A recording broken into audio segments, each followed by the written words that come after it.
Good evening. Oh, you're improving. Yes, very good. Welcome to our reconciliation service. Hopefully, Father O'Neill will be here later on to help us.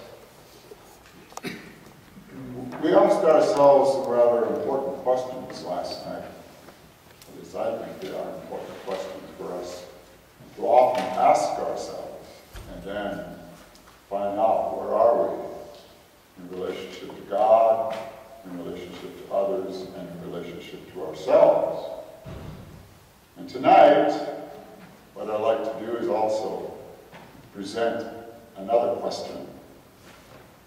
And the question is this: are we a forgiving person? Are we a forgiving community? We live in a society today where forgiveness is really looked down upon. In fact, you're kind of considered a wimp or weak if you forgive. And that goes so contrary to what Jesus preached and what he lived. So we have Peter tonight asking Jesus, how often must I forgive? 7 times? For a Jew to forgive someone twice, that was commendable. So Peter figures, well, triple that amount, add one more, which is the perfect number, as you know, in the scriptures. That ought to do it. And he says, no, Peter, not 7 times, but 70 times 7 times. So, does that mean that once you reach the magic number of 490, that's it? I've done it? No. As we have seen in the course of these days, if we really are followers of Jesus Christ, if we really embrace Christianity, this, I believe, has to be very central to our lives. To be a forgiving person, a forgiving community. Very much so. Now, some people will say, well, I'll forgive, provided the other person apologizes.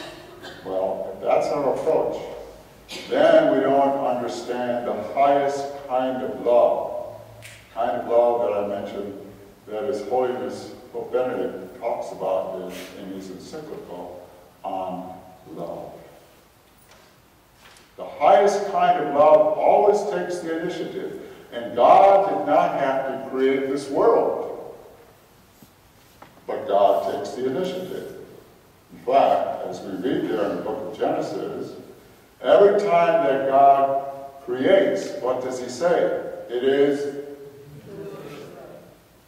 We'll try it again. Every time that God creates, he says it is good. Good, right? So everything really in the world is good. We're the ones that mess it up, really. And so true. And nowhere do you read, as far as I know, that Adam and Eve ever said that they were sorry once they committed sin. But we do read that God says, I will send you a Redeemer and Savior of the world, Jesus Christ. Always taking the initiative. And then look at the life of Jesus, as we have been doing in the course of these days. What does Jesus do? He's constantly reaching out to others, constantly forgiving sinners, constantly bringing healing to so many, many people.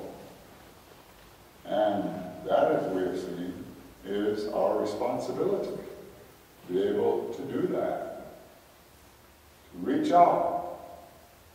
And if we say, well, but that other person has still got to apologize, then I think what we're doing is we're demanding more than Jesus did. Jesus never said to the woman caught in adultery, as far as I know, what else did you do? Never said that to her. But he did say to her, no one here to convict you